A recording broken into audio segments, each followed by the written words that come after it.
Hey there, thanks for tuning into Duckbricks. I'm Chris and welcome back to another episode of Ninjago Retold, the show where I retell the entire storyline of LEGO Ninjago from beginning to the end in chronological order. Now that we have a few more soundtracks from Ninjago Seabound, I have finally been able to resume this series and tell the story the way it was meant to be told with the authentic sound from the season, and I can't wait to jump in. And so, let's jump up, kick back, whip around and spin, and roll that intro. Previously on Ninjago Retold, enter the island. Deep within a mysterious storm belt, the ninja discover an ancient island ruled by tribalistic keepers. Sworn to protect the amulet of the storm with their lives, the keepers tell a tale of the great sea serpent Wojira, and how eons ago, the first Spinjitzu master bid them to prevent the serpent from ever reawakening. After a clash with the keepers to free their masters and stop the criminal bounty hunter Ronin, the ninja make peace with the islanders and return home, praying that the legend of Wojira would never come to pass. But these ancient myths hold some truth, and deep beneath the ocean, dark forces conspire to plunge Ninjago back into the sea. This is Ninjago Retold. You're a long way from finding a ninja in these parts, old man. Lloyd is the Green Ninja. I am the ultimate Spinjitzu master! Support me, friends, for one last time. The new Serpentine War has just begun. My master has arrived. Guess it's true. The greatest love stories do always end in tragedy. Maybe I'm departed. Control time! Control everything! I have no son. I cannot fight you, but I can resist you. Endings will always come. All we can do is fight to make them good ones. Revenge! Protect those who cannot protect themselves. You were programmed by the game to lose, but you don't have to. I want you to promise me that you will always stand up to those who are cruel. We are the keepers of the amulet. I am. I am the sea. We are one. Will be peace in the dark.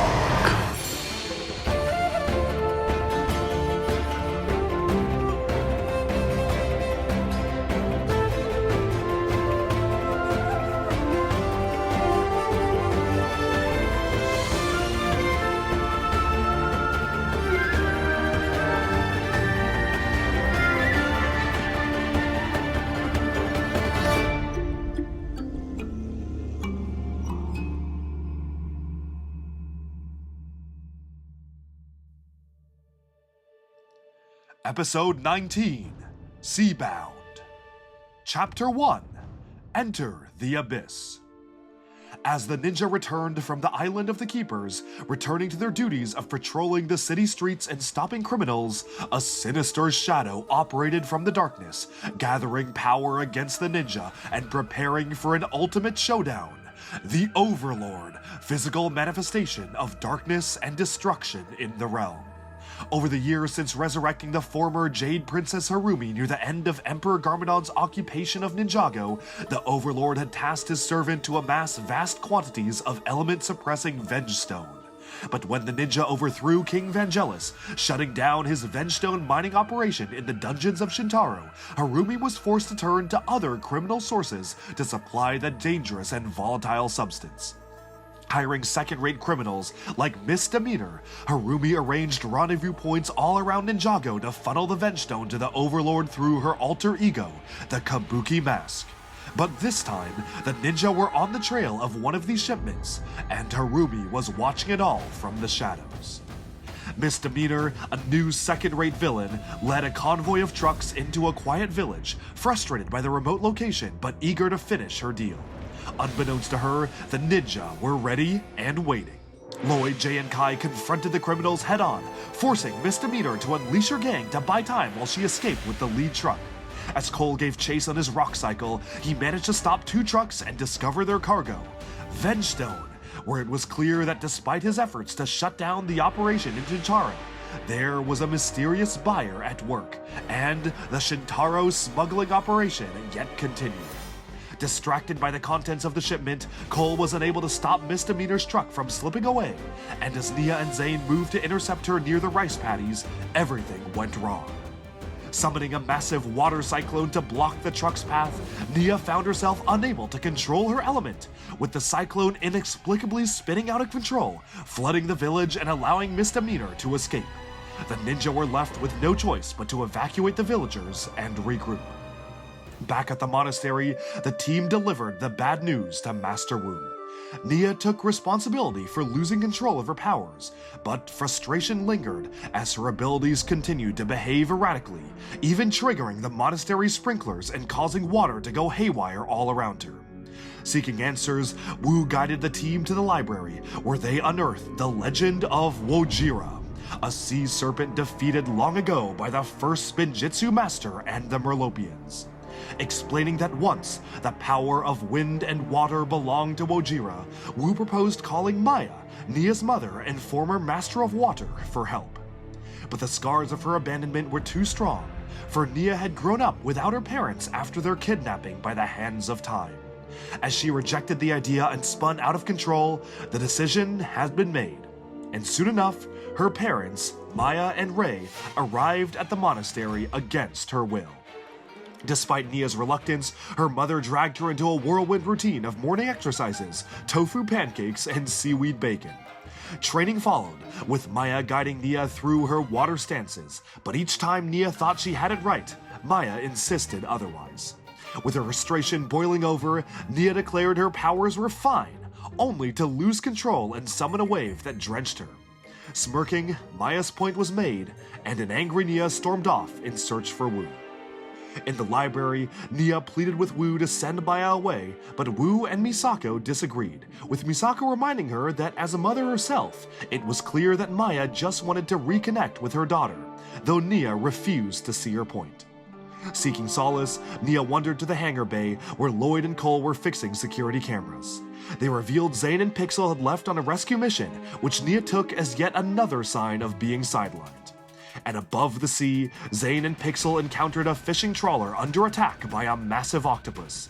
As Zane rescued the sailors, Pixel attempted to calm the creature, but their mission took a turn when a strange energy pulse erupted from the depths, sending their vehicles crashing into the ocean. The pulse rippled across Ninjago, causing bursts of water havoc back at the monastery, affecting everything from Jay's toilet to Lloyd's kitchen sink. Underwater, Pixel's mech struggled against the pressure, but she managed to reboot it just in time, surfacing alongside Zane. Tracing the pulse to a mysterious underwater Tartarus trench, they returned to the monastery with urgent news. As Nia apologized for the water chaos, the Ninjroids interrupted to explain the strange phenomenon and its connection to Nia's powers. Wu, realizing the importance of the moment, turned to Pixel with a question about her past inventions. The answer was clear.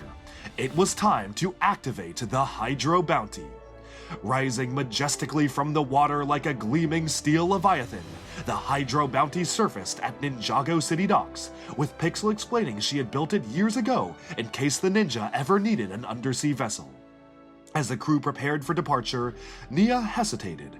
While Zane was almost certain the energy pulse was a cause of her unstable powers, she was still uneasy about embarking into the ocean, especially with her powers going haywire. Jay, however, encouraged her to come along, assuring her that they needed her strength now more than ever as they delved into the depths.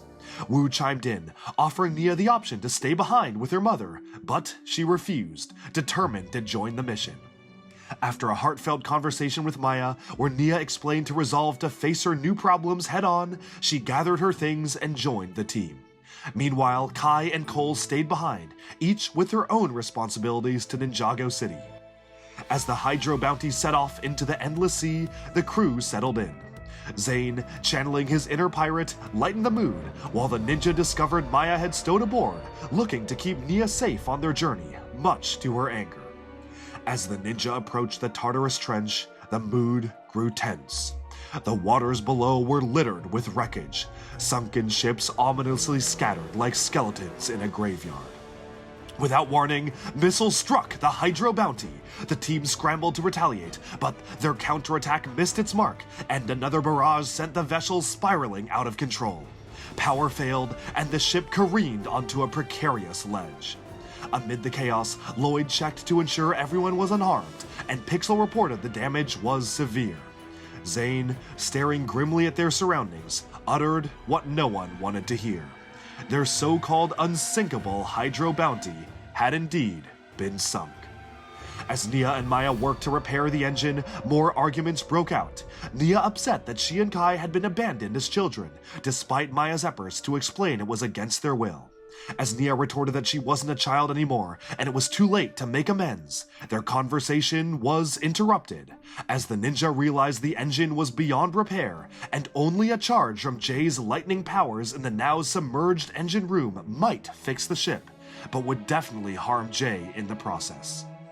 Realizing that they may be able to instead use the very energy source they had been investigating to power the bounty, Maya and Nia donned advanced pressure suits, and in these APS mechs, they set off into the depths of the ocean, venturing to a mysterious temple in the abyss.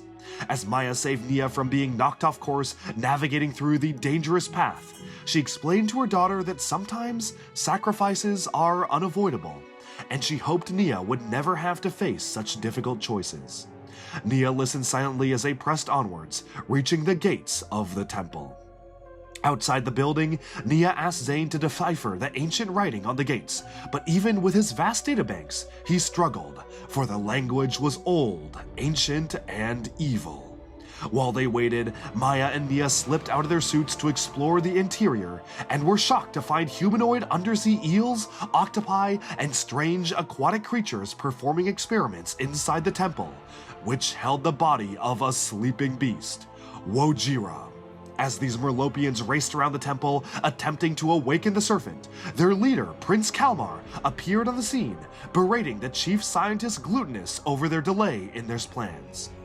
Back on the bounty, Zane finally identified the sleeper in the deep as Wojira, the mythical, dreaded sea serpent. His revelation sent shockwaves through the team, just as Kalmar tested another fake amulet on the dormant serpent, which caused a shockwave to ripple out, exposing Nia and Maya as they fled. As the heroes donned their suits and tried to escape, the Merlopians were too fast, and Kalmar managed to capture Nia and Maya, cackling about how he had just uncovered the missing piece to his dark designs. Chapter 2: Perils of Mobia.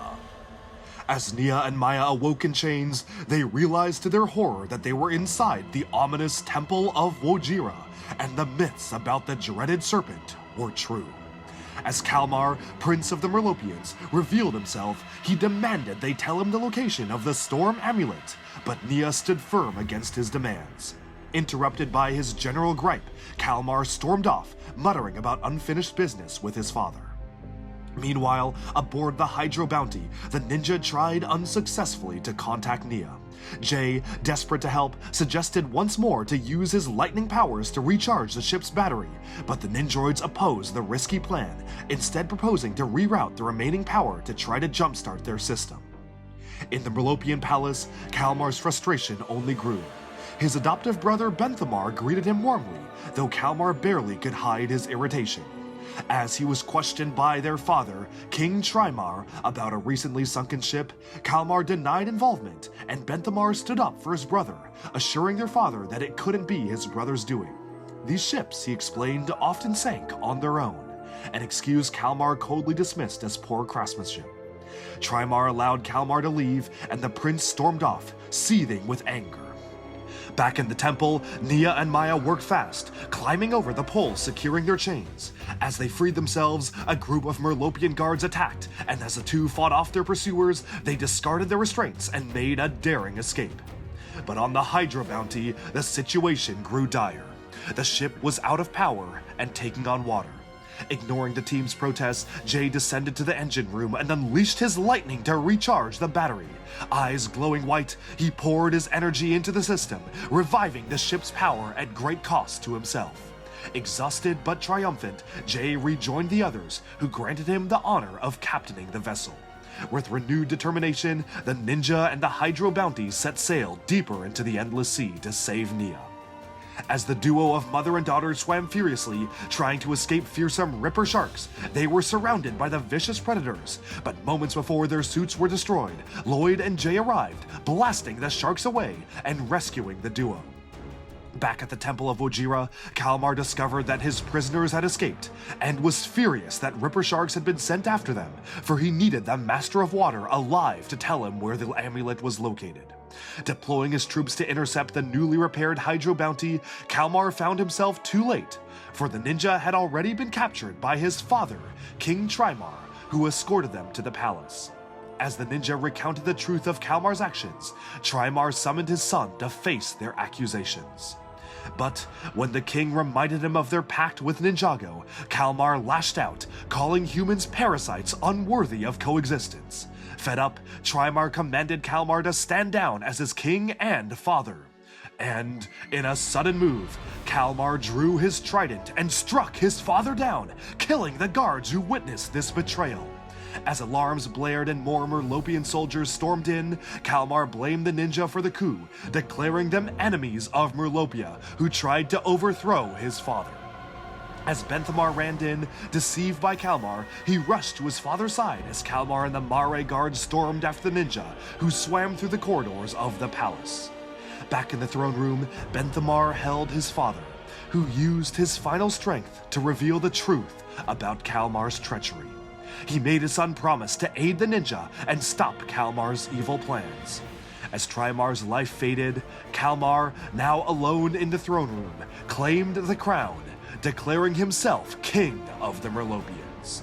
As Ripper sharks and Mare guards relentlessly closed in, the ninja raced through the palace, meeting with Benthamar, who had pieced together the truth about Kalmar's betrayal and promised to help them.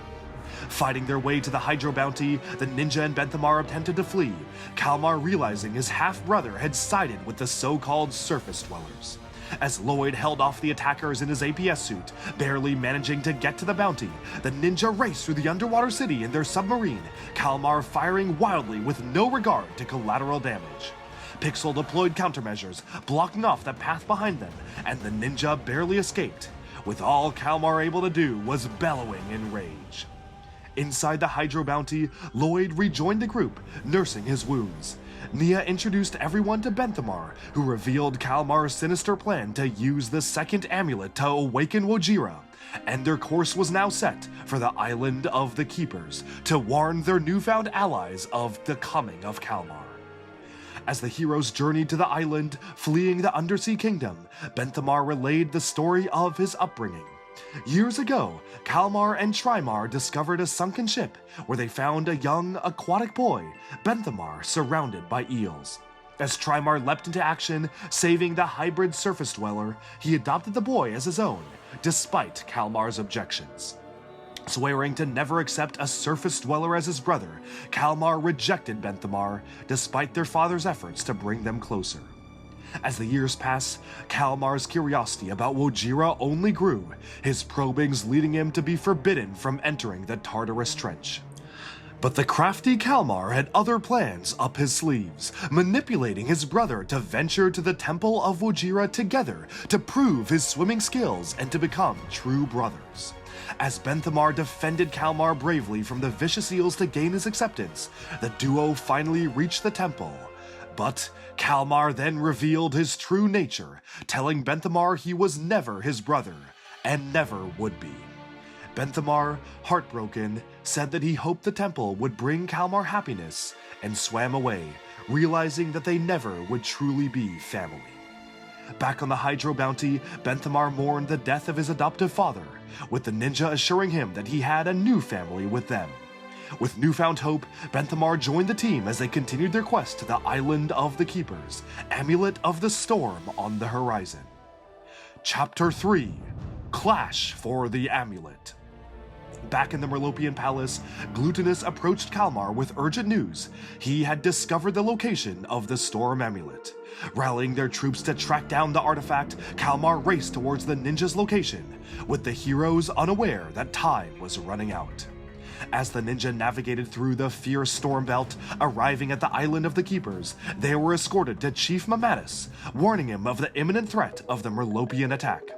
As the Keepers prepared for battle, Nia convinced Mamatus to instead place the storm amulet under their care, only to find that it was a fake, and the adventurer Clutch Powers had stolen the real one during their prior exploits at the island.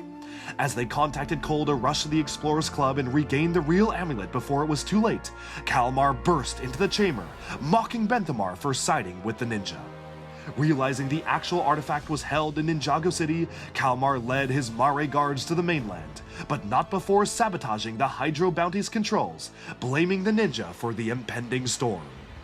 Determined to stop him, Nia dove into the sea, but realized the distance was too far for even her to swim. Overwhelmed by feelings of hopelessness, Nia was consoled by Maya, who told her that she was a better master of water than she ever was, and somehow they would find a way back to Ninjago. Back at the monastery, Kai and Ray were sparring when Cole rushed in with urgent news from Nia and the others. The storm amulet was at the Explorers Club, where Clutch was showing it off at this very moment. Back on the island, as the ninja struggled to get back to the city, Benthamar told Nia the legend of the original Master of Water, Niad, who was said to have the power to control the creatures of the sea. Despite her reluctance, Nia ventured further into the water and did her best to concentrate on the pull of the ocean, a last-ditch attempt to summon the whales to bring them back to the mainland. In Ninjago City, the ninja arrived at the Explorers Club, gaining entry by passing the riddle of the Sphinx, an ancient artifact that tested their wit and knowledge. Just as the ninja burst in to confront Clutch, Kalmar and his forces arrived on the scene, and a skirmish broke out between ninja, Merlopians, and explorers, each fighting to defend the amulet. As Wu battled Kalmar one-on-one, chaos engulfed the club, all while Nia focused her powers, summoning the whales and offering the team a glimmer of hope. As battles broke out all around the Explorers Club in Ninjago City, paper delivery kids Nelson and Antonia prepared for another day in Ninjago, Antonia announcing that she was planning to quit, a decision that saddened her friend. Despite Nelson's efforts to convince her to stay, Antonia remained firm, solidified by the Merlopian attack on the city. But as the bikers passed by the Explorers Club, the storm amulet landed in front of Antonia, and Kai bid her to run, pursued by Kalmar and his Merlopian guards. As the duo fled on their bikes, Kalmar in hot pursuit, they found themselves weaving through the city streets, the Merlopian king hijacking a truck and battling Kai right before managing to escape with the amulet. As Antonia and Nelson saved Kai from drowning in the canal, she was commended by Wu and Cole, who thanked her for buying them time, instilling in Antonia a newfound purpose as she committed to her job and decided to stay in the city once more. As Nia and the rest of the stranded ninja prepared to return to Ninjago, Benthamar told them the tale of the first Spinjitzu master, how he had united the Keepers and Merlopians to battle Ojira, and Niad, the first elemental master of water, had merged with the ocean to destroy her, committing the ultimate sacrifice. At the same time, Kalmar, accompanied by his guards, envisioned Ninjago City submerged beneath the waves, triumphantly brandishing his newly obtained Amulet of the Storm.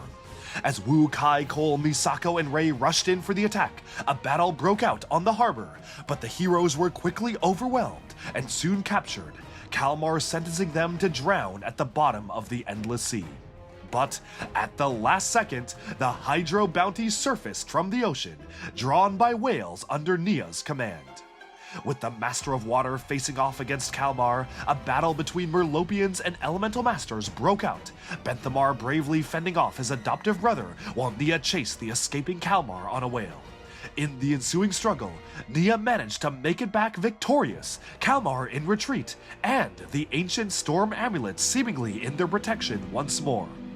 With the day saved, the ninjas celebrated their victory, bringing Benthamar back to their monastery and offering him a new home, while Rei and Maya headed off, their mission to aid Nia complete. As the ninja relaxed and explained that Cole had traveled to the mountains of Shintaro, seeking an audience with Queen Vanya to store the amulet in their high vault, none were the wiser that this artifact was a fake, and Kalmar had somehow gotten away with the true Amulet of the Storm, and now nothing stood in his path to awaken Wojira. Chapter 4: Power of the Sea. Deep in the endless sea, Kalmar arrived at the Temple of Wojira with the missing piece to his puzzle, the Storm Amulet. Placing the artifact on Wojira's forehead, Kalmar began to control the monstrous beast with his technological trident, placing her under his thrall. As the temple collapsed around them and the beast awoke, Kalmar's top scientist Glutinous fled in terror, realizing that his king may have just doomed them all. As lightning crackled overhead, a lone ship faced a powerful storm, the captain calling the Coast Guard for help.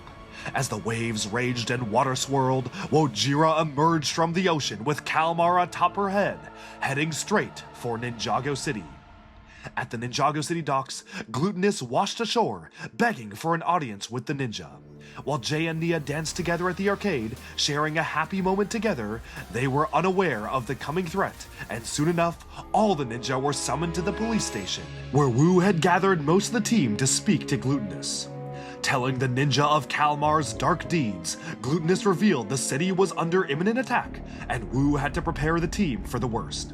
As Pixel rushed to construct submersible combat craft, a warning was broadcast across Ninjago just as violent storms ravaged the city. As the dreaded serpent Wojira emerged from the ocean, sending a massive tidal wave careening towards the mainland, thus began the Great Flood. As waves crashed through Ninjago City streets, a tour bus was swept up in the chaos, Dareth guiding the passengers to safety as the bus sank below the waves. As Jay raced in, piloting a customized submersible craft, he was assisted by Nia, who raced around the city rescuing as many civilians as she could. With emergencies breaking out all around the city, Wu and the Destiny's Bounty swooped in to save the terrified civilians, realizing they were outnumbered and unprepared for the coming threat. In the now submerged city streets, Lloyd battled Mari guards in his APS suit as Benthamar tried to reason with them, convincing them that Kalmar was a true enemy, and he had lied about the ninja being responsible for Trimar's death. As Cole, Zane, and Kai piloted the new submersible craft to fend off the invaders, Kalmar commanded the dreaded Wojira to target the Destiny's Bounty, forcing the ninja to split up, each consumed by their own separate battles beneath the waves. And finally, Nia had enough. Charging full force at Kalmar and Wojira, she summoned the water around her to act as footsteps, blasting through the air at her enemies. But at the same time, Jay's submarine sunk to the bottom of the sea, water flooding in as he desperately struggled to break the glass. Trapped and running out of air, he kicked at the glass, but his strength faded. Meanwhile, Wu gathered the ninja at the NGTV building, preparing for the worst as Nia kept Kalmar distracted. Overpowered and unable to defeat the Great Serpent, Nia promised to return, before fleeing to regroup with the ninja. And just as Jay lost consciousness, his lungs filling with corrupted seawater, Cole and Benthamar arrived to pull him from the wreckage. But it was too late, and his life was fading. Sending out the Destiny's Bounty as a last-ditch diversion to distract Kalmar, the ninja fled to the NGTV building, seeking refuge as Kalmar and his guards hunted them down relentlessly. As Zane grimly reported that Jay's chances of survival were slim without urgent help, Nia found herself helpless to control the seawater inside Jay's lungs, for it had come from Wojira, and her only choice to save Jay and the entire realm would entail sacrificing everything to surrender her consciousness to the sea. Turning away from Jay's unconscious body and slipping out while the rest of the ninja were asleep and nursing their wounds, Nia ventured to the top of their building, turning back to mouth "I love you" to Jay one last time before jumping into the ocean. As glowing water poured out of Jay's lungs and the ninja awoke in awe, they turned to the window to see Nia's very body glowing with elemental energy as she completed her transformation into the physical manifestation of the ocean, merging with the endless sea. As Kalmar and his guards questioned the police commissioner, he was alerted to approaching danger outside, for Wojira had sensed that a new fighter was approaching. Nia now wielding the very power and might of the ocean. As the sea parted and the glowing, immaterial form of Nia rose from the depths, Kalmar lunged at the Master of Water, her most epic fight yet commencing. Nia unleashed a torrent of water attacks, confronting Kalmar atop Wojira's head. He sneered at her merged state, mocking her for what he saw as a foolish sacrifice, just like Niad before her. and as the ninja arrived, Jay called out to Nia, causing her to momentarily let her guard down. Seizing the chance, Kalmar struck with a blast of energy, seemingly disintegrating her. And as the ninja cried out in despair, their horror fueling the chaos, Kalmar turned Wojira's wrath on them, and as her power surged, Wu and Jay were knocked back. Overwhelmed with grief and rage, Jay grabbed Wu's staff and charged at Kalmar, but after a short fight, the villain easily bested him. Before Kalmar could land a finishing blow, Benthamar intervened with a piercing battle cry, tackling his brother atop Wojira. The two fought viciously, and Benthamar shattered Kalmar's trident, breaking his control over the Great Serpent. Enraged, Kalmar struck the amulet on Wojira's head, demanding she obey his commands and destroy the ninja. But instead, she flung him skyward and devoured Kalmar in a single, decisive gulp, ending his horrific reign. As Wojira turned her fury on the ninja, a mighty blast of water interrupted her rampage. Emerging from the waves, a colossal water dragon revealed itself. It was Nia in dragon form, reborn. Clashing with Wojira in a titanic battle, Nia found herself battled against a powerful storm, disintegrated once more. Just as Wojira moved to finish the ninja, rain poured down, and Nia reformed from the storm's water, demonstrating the endless power of the ocean. In one final heroic strike, she shattered the wave amulet, unleashing a powerful energy pulse across Ninjago. The unleashed storm consumed Wojira, striking her down and vanishing this great foe once and for all. With the enemy defeated, Nia emerged from the water, but something was wrong. As her friends celebrated, they noticed her growing distant. She turned to leave, ignoring Jay and Wu's desperate pleas that they needed her.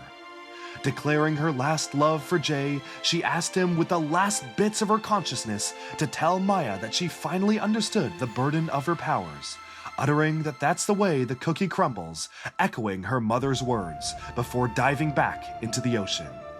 Rising briefly one last time to restore the sea to its normal state, she disappeared into the depths for good. As the days passed, the ninja returned to their monastery, mourning their loss. Jay, heartbroken, clutched a photo of him and Nia, sharing a moment of solace with Maya. As the others joined them, Jay expressed his wish for Nia's sacrifice to be known and honored, and to his surprise, nearly everyone they had encountered throughout their many adventures, the people of Ninjago, Shintaro, Styx, and more, had gathered to pay their respects. The massive crowd spilled down the mountains of impossible height, united in grief and gratitude. As Wu gave a heartfelt speech, the ninja mourned together, for they had lost a teammate, a friend, a sister, a love, a daughter, and a member of their family. But far out in the endless sea, Nia swam freely among the waves, laughing and reveling in her new form. With joy and purpose, she sped off into the vast ocean, embracing her destiny as the master of water and leaving her old life behind. And with that, thus ends this chapter of Ninjago Retold, Seabound. Stay tuned for the final chapter in Ninjago Retold, Episode 20, Crystallized, coming very soon. Thank you so much for tuning into Duckbricks, and be sure to like and subscribe for even more LEGO news, reviews, discussion, and analyses coming your way. Thanks for watching, and bye for now.